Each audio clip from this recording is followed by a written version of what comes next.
안녕하세요. 올드 스토리입니다. 추석 연휴는 건강히 잘 보내셨나요? 오늘은 정말 오랜만에 아이러니와 인간 심리의 거장, 뛰어난 영국 작가 윌리엄 서머셋 mom의 작품을 가지고 왔습니다. 저의 채널에서도 그의 작품을 여러 개 소개시켜 드린 적이 있습니다. 오늘은 루이자라는 제목의 작품입니다. 작가는 이 이야기에서 겉보기에는 연약해 보이지만 그 안에는 미묘하고 파괴적인 힘이 숨겨져 있는 한 여인을 우리에게 소개합니다. 그녀는 온화하고 매력적이며 늘 병들기 직전이라고 스스로 주장합니다. 하지만 어떻게든 그녀는 모든 역경을 헤쳐나가는 반면 주변 사람들은 조용히 사라져갑니다. 그럼 어떤 이야기가 펼쳐질지 편안한 마음으로 감상하세요.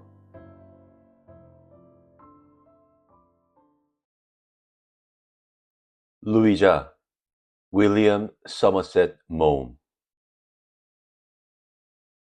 나는 루이자가 무엇 때문에 나를 늘 성가시게 구는지 알 수 없었다. 그녀는 나를 좋아하지 않았으며 기회 있을 적마다 내 등 뒤에서 그녀 독특한 방법으로 은근히 내 험담을 하고 다닌다는 것을 나는 잘 알고 있었다. 그녀는 매우 세심한 편이라 드러내놓고 말하지는 않지만 일종의 암시나 한숨 또는 교묘하게 놀리는 두 손으로 아무튼 자기가 말하는 취지를 분명히 하는 것이었다. 그녀는 한 가정 부인이었으며 나와는 25년 전부터 가까이 지내는 사이였다.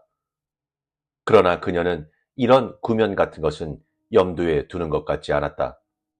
그리하여 나더러 난폭하고 우악하고 야비한 놈이라고 생각하는 것이었다.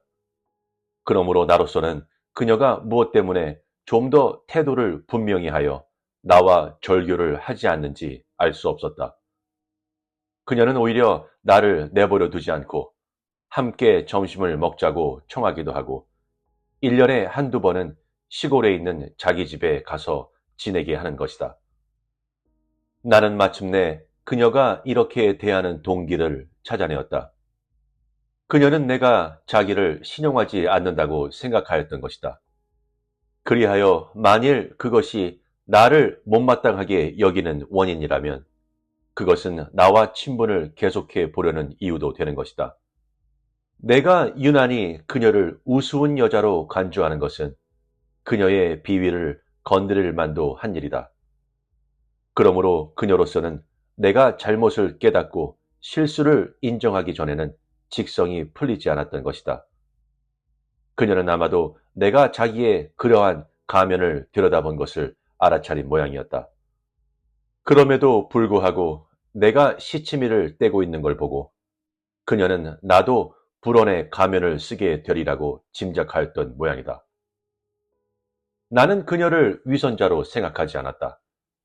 다만 나로서는 그녀가 세상을 희롱할 만큼 자기 자신을 철저히 조롱하였는지 또는 그녀의 마음속에 어떤 익살이 깃들여 있는지 알아보고 싶었을 뿐이다.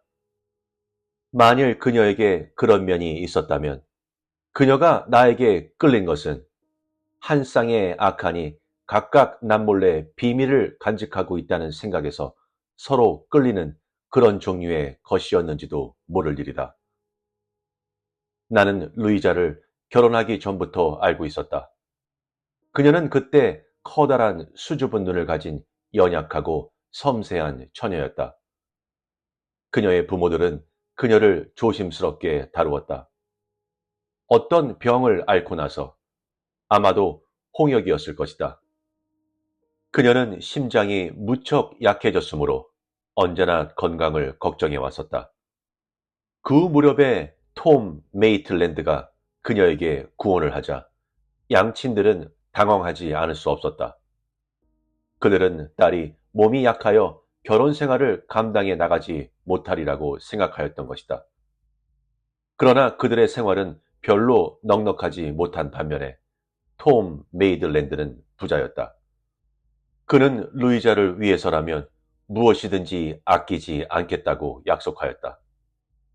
그리하여 그들은 드디어 딸을 그에게 맡기기로 하였다. 톰 메이들랜드는 몸집이 크고 성미가 콸콸한 사나이로 훤칠하게 생긴 스포츠맨이었다. 그는 루이자를 무척 사랑하였다. 그녀가 심장이 약하여 오래 살지 못하리라는 생각에서 살아있는 몇 해 동안에 그녀를 행복하게 하는 일이라면 무엇이든지 할 심산이었다. 그는 그렇게 즐기던 운동도 그만두었다. 그것은 그녀가 그러기를 위해서가 아니었다. 오히려 그녀는 남편이 골프를 치거나 사냥을 하는 것을 좋아하였는데 우연히도 그가 하루쯤 아내 곁을 떠나려고 하는데 심장마비가 생겼던 것이다. 두 사람 사이에 혹시 의견 차이가 생기면 그녀가 곧 양보하곤 하였다. 그녀는 아내로서 남편에게 잘 순종하였다. 그런데 언제나 심장에 탈이 생겨 일주일씩이나 불평 한마디 없이 누워서 배기는 것이었다. 그는 아내의 마음에 거슬리는 행동을 예사로 하는 무지막한 사나이가 될 수 없었다. 그들 사이에는 싸움도 곧잘 벌어졌다. 그러나 나중에는 의례 그가 누그러져 아내를 간신히 설득시키는 것이었다. 언젠가는 그녀가 8마일이나 걷는 길 여행을 하였다. 그것은 그녀가 몹시 원하던 여행이었다. 나는 이 사실을 목격하고 톰에게 그녀는 생각하기보다 몸이 튼튼한 편이라고 말하였다. 그러나 그는 고개를 옆으로 흔들면서 한숨을 내쉬었다. 천만에 그렇지도 못해요. 집사람은 몹시 허약해요. 세상에서 유명하다는 심장 전문의는 다 찾아가 보았으나 저마다 집사람의 목숨은 실오래기에 매달린 격이라지 뭐요. 그렇지만 그 사람에게는 굳센 정신이 있어요. 그는 내가 자기 아내의 인내력에 대하여 한 말을 그녀에게 전해주었다. 그 결과는 내일이나 되어야 알게 되겠죠. 하고 그녀는 푸념조로 나에게 말하였다. 아마도 죽음의 문턱까지 이르게 될 테지. 난 그렇게 생각하지 않아요. 하고 싶은 일을 마음대로 할 수 있을 정도로 저는 튼튼하다고 봅니다. 나는 나지막한 목소리로 말하였다. 나는 그녀가 혹시 파티 같은데 참석하였을 경우에 흥만 나면 아침 5시까지라도 춤을 출 수 있지만 재미가 없으면 피로를 느끼기 때문에 톰이 일찌감치 집으로 그녀를 데리고 가야 한다는 것을 알게 되었다. 나는 그녀가 내 대답을 기다리지 않는 것으로 생각하였다. 그녀는 가느다란 미소를 살짝 지어 보였을 뿐 그 큼직한 푸른 눈에 흥미 있는 듯한 표정은 지어 보이지 않았던 것이다. 그녀는 대답하였다. 내가 당장이라도 쓰러지면 당신이 고소하게 생각할는지 모르지만 그렇게는 되지 않을걸요? 루이자는 남편보다 더 오래 살았다. 하루는 그들 내외가 항해를 하다가 남편이 독감으로 죽었던 것이다. 그때 그녀는 담요를 모두 갖다가 자기 몸을 감싸고 감기를 몰아내었다. 남편은 루이자에게 상당한 재산과 딸 하나를 남겼다. 그녀는 마음을 붙일 데가 없었다. 그러나 그렇게 큰 충격을 견디어낸 것은 놀라운 일이었다. 그녀의 친구들은 그녀가 곧 남편의 뒤를 따라 무덤으로 직행하리라고 생각하고 고아로 남게 될 그녀의 딸 아이리스를 무척 가엽게 여겼다. 이리하여 그들은 루이자에게 갑절이나 관심을 갖고 그녀더러 손가락 하나 까딱하지 못하게 하는 동시에 그녀의 괴로움을 제거하는 일이라면 무엇이든지 해주려고 하였다. 그럴 수밖에 없는 것이 혹시 무슨 귀찮거나 불편한 일이라도 시키면 그녀는 의례 심장마비를 일으켜 죽음의 문턱에 이르게 되기 때문이었다. 그녀는 자기를 돌봐줄 남자가 없고 보니 앞길이 캄캄하였다. 연약한 몸으로 아이리스를 어떻게 키워나가야 할지 모르겠다는 것이었다. 그러면 친구들은 그녀더러 재혼하면 좋지 않느냐고 했다. 심장이 그렇게 약한 여자가 재혼한다는 것은 말도 되지 않는 소리였다. 그러나 톰은 그녀가 재혼하기를 바라고 있었다. 이것은 그녀도 알고 있었다. 그녀가 재혼을 하면 아이리스에게는 매우 이로울지도 모를 일이었다. 그렇지만 그런 중한 환자를 누가 아내로 데려다가 속을 썩이려고 하겠는가? 그런데 이상하게도 그런 부담을 짊어지겠다고 나선 청년은 얼마든지 있어. 남편이 죽은 지 1년 만에 그녀는 조지 홉하우스를 남편으로 받아들였다. 그는 미남으로 몸집이 날씬하였다. 그리고 못 사는 편도 아니었다. 나는 이런 연약한 여자를 돌보겠다고 나서는 그런 고마운 사람은 처음 보았다.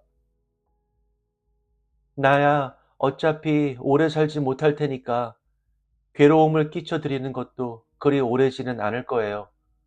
하고 그녀는 말하는 것이었다. 그는 군에서 제대한 야심이 큰 육군 장교였다.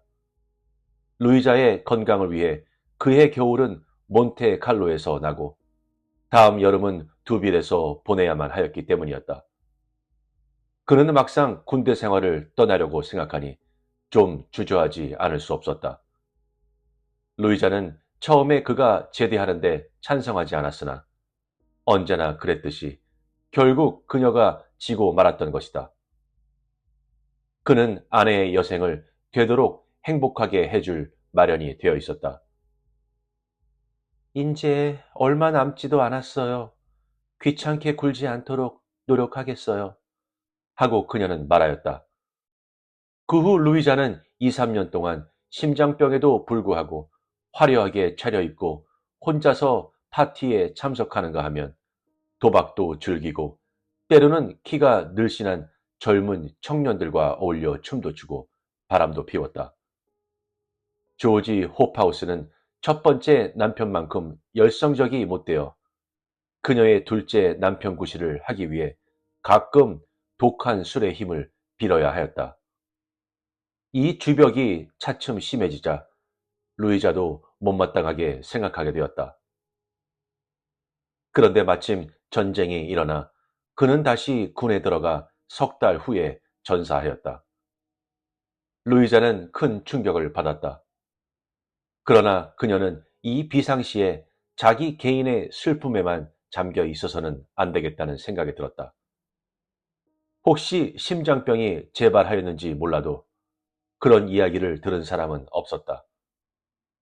그녀는 기분 전환을 위하여 몬테카를로의 별장을 병자의 요양소로 만들었다.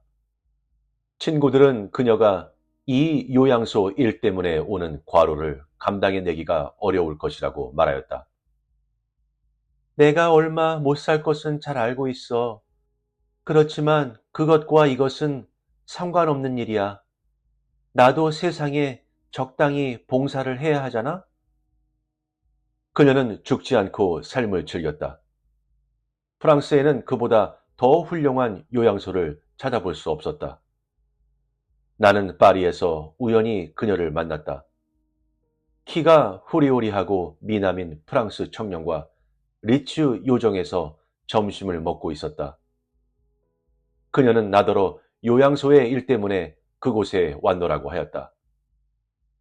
병원 직원들이 모두 자기에게 지나칠 정도로 친절하여 몸이 약하다고 해서 한 가지 일도 그녀의 손에 맡기려고 들지 않는다는 것이었다. 그들은 마치 그녀의 남편이나 되는 듯이 그녀를 잘 돌보아 주었던 것이다. 조지는 정말 가엾은 분이에요. 내 심장으로 그이보다 오래 살리라고 누가 꿈에나 생각할 수 있겠어요? 그녀는 한숨을 내쉬었다. 톰도 가엾죠. 하고 내가 말하였다. 그녀는 내 말이 귀에 달갑게 들리지 않는 모양이었다. 나는 그 까닭을 알 수 없었다. 그녀는 나에게 서글픈 미소를 지어 보이더니 아름다운 눈에 눈물이 글썽하였다. 당신은 말투가 나한테 무슨 원한이라도 있나 보군요. 하여튼 심장은 많이 나아졌죠? 뭘요? 오늘 아침에도 의사가 그러는데 말씀이 아니라지 뭐예요? 아, 그야. 근 20년 동안이나 노상 그렇게 말해오지 않았어요. 전쟁이 끝나자 루이자는 런던에 눌러 살게 되었다. 그녀는 이제 가냘픈 몸집에 커다란 눈과 창백한 볼을 가진 40대가 되었으나 25년 전과 모습이 별로 다르지 않았다. 학교에 다니던 아이리스는 다 커서 어머니와 함께 살기 위해 집에 와 있었다. 그 애가 날 돌봐줄 테죠. 나 같은 약골과 같이 살아간다는 건 그 애로선 못마땅한 노릇이겠지만 그것도 어차피 오래 가진 않을 테니까 별로 문제시하지 않을 거예요. 아이리스는 멋진 아가씨였다. 그녀는 어머니의 건강이 좋지 않다는 것을 어려서부터 잘 알고 있었다. 꼬마 때부터 그녀는 떠들지 못하도록 제재를 받아왔었다. 또한 어머니가 까닭없이 곧잘 신경질을 부린다는 것도 잘 알고 있었다. 그러므로 루이자가 그녀에게 귀찮은 늙은 것의 치닥거리에 수고를 끼칠 생각은 없다고 말하였을 때 그녀는 들은 척도 하지 않았다. 그녀로서는 가엾은 어머니를 위해 수고하는 것은 오히려 행복한 일이었다. 그리하여 어머니는 한숨을 삼키고 딸의 효성을 받아들였다. 그 애는 자기가 보람 있는 일을 하는 게 기쁜가 보죠? 하고 루이자는 말하였다. 따님이 좀 더 바깥 바람을 쐬어야 한다고 생각지 않습니까? 하고 내가 물었다. 내가 늘 입버릇처럼 하는 소리가 그거예요. 그 애 좀 더 즐겁게 해줘야 할 텐데 도리가 없군요. 난 나 때문에 아무도 희생시키고 싶진 않아요. 내가 그에 대하여 아이리스에게 충고를 했더니 그녀는 말하였다. 우리 어머니처럼 불쌍한 분이 어디 있겠어요. 저더러 친구들과 좀 자주 어울리고 파티에도 나가라고 하지만 막상 제가 외출이라도 하게 되면 어머니는 금방 심장이 마비되는걸요. 그러니 어떡해요. 그저 집에 있는 게 제일 마음 편할 밖에요. 그러나 그녀도 이윽고 사랑을 하게 되었다. 내 젊은 친구인 매우 건실한 청년의 청혼을 그녀가 받아들였던 것이다. 나는 아이리스를 귀여워하였다. 그러므로 그녀가 마침내 자기의 생활을 갖게 된 기회가 온 것을 나는 매우 기뻐하였다. 그녀도 무척 기쁜 모양이었다.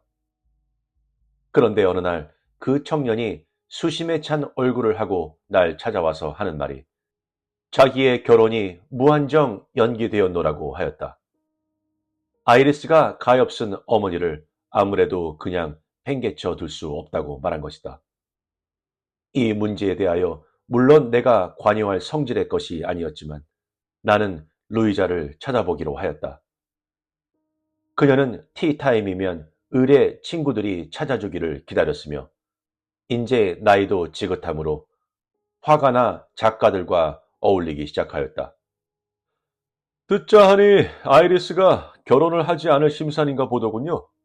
하고 나는 얼마 후에 입을 열었다. 알고도 모를 일이에요. 글쎄 그 앤 결혼하라고 내가 아무리 권해도 서둘 곳 없다지 뭐예요. 내 생각은 아예 말라고 애걸해도 내 곁을 떠날 수 없다고 우겨대니 난들 어떡해요. 그렇지만 그 앤 그 애대로 얼마나 괴롭겠어요. 그야 괴로울 테죠. 하긴 내 앞날이 길어야 몇 달일 테지만 난 누가 나 때문에 희생하는 건 질색이에요. 루이자, 당신은 남편을 두 사람이나 여의었소. 앞으로 두 사람쯤 더 여의지 못한다는 이유가 어디 있어요? 그래서 그게 좋은 일이란 말씀이에요? 그녀는 불쾌한 어조로 반문하였다. 당신은 마음에 내키는 일이면 뭐든지 거뜬히 해낼 수 있을 만큼 몸이 튼튼하지만 언짢은 일이 생기기만 하면 심장에 고장이 나거든요. 그래, 이건 조금 더 이상하게 생각되지 않으세요? 아, 알아듣겠어요. 당신이 날 어떻게 생각하고 계신지 알겠어요. 당신은 내가 몸에 아무 이상도 없는데 괜히 그런다는 거죠? 나는 그녀를 똑바로 노려보았다. 그럼요. 당신은 지난 25년 동안이나 괜히 수선을 떤 거죠. 당신은 누구보다도 이기적이고 짓궂은 여자가 아닐까요? 두 남자의 일생을 망쳐놓고도 모자라 이제 딸의 일생까지 뭉개버리려고 하는 거지 뭐예요? 나는 그때 루이자가 설사 심장마비를 일으켰더라도 별로 놀라지 않았을 것이다. 나는 그녀가 화를 발칵 낼 줄 알았다. 그런데 그녀는 다만 빙그레 미소를 지을 뿐이었다. 당신은 아마 곧 나한테 그런 말 한 걸 후회할 거예요. 그래, 아이리스를 그 청년에게 주지 않을 셈인가요? 내가 결혼하라고 얼마나 졸랐는지 아세요? 그렇게 되면 난 죽게 되리라는 걸 난 잘 알고 있지만 할 수 없지요. 날 돌봐줄 사람이 없어지니까요. 난 이제 남에게 짐이 될 뿐이에요. 그래, 결혼을 하면 죽게 될 거라는 말을 아이리스한테 했나요? 하도 묻기에 했죠. 마치 마음에 없는 일을 누가 억지로 시켜서 했다는 식이군요. 그 앤 자기 마음만 내킨다면 그 청년과 내일이라도 결혼할 수 있을 거예요. 그 결과 내가 죽는데도 할 수 없죠. 그럼 어디 한번 모험을 해볼까요? 당신은 나한테 조금도 동정을 느끼지 않으세요? 남이야 어찌되든 자기만 위하라는 사람을 동정할 여지가 어디 있어요? 하고 나는 대답하였다. 루이자의 창백한 두 볼에는 붉은 반점이 희미하게 나타났다. 그녀는 여전히 미소를 띠고 있었지만 눈가에는 노기가 가시지 않았다. 한 달 내로 아이리스를 결혼시키기로 해요. 나한테 무슨 일이 일어나더라도 그 애와 당신은 그 때문에 어떤 가책을 받을 필요는 없어요. 루이자는 약속대로 하였다. 결혼 날짜가 정해지고 신부의 값진 장신구를 주문하고 청첩장을 돌렸다. 아이리스와 청년은 무척 기뻐하였다. 결혼식을 올리는 날 아침 10시에 그 악마와 같은 루이자는 심장마비로 세상을 떴다. 그녀는 자기를 죽게 한 아이리스를 관대히 용서하고 죽어갔던 것이다.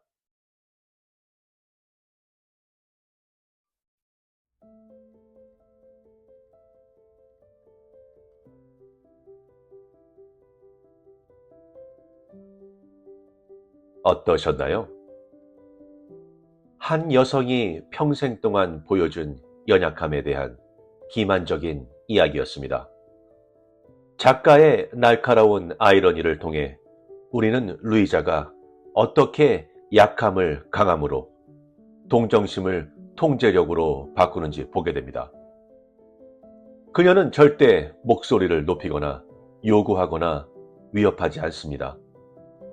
다른 모든 사람이 그녀의 뜻에 굴복할 때까지 그녀는 그저 우아하게 고통받습니다. 놀랍죠? 아마 여러분들도 루이자 같은 사람을 사시면서 만나본 적이 있었을 것이라고 생각합니다. 너무 연약해서 아무것도 도와줄 수 없지만 어떻게든 항상 자기 뜻대로 되는 그런 사람 말이죠. 그런 사람 만나보신 적 있으신가요? 아니면 루이자 같은 사람이었던 적이 있으신가요? 알려주세요.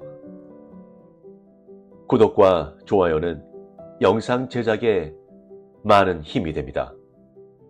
감사합니다.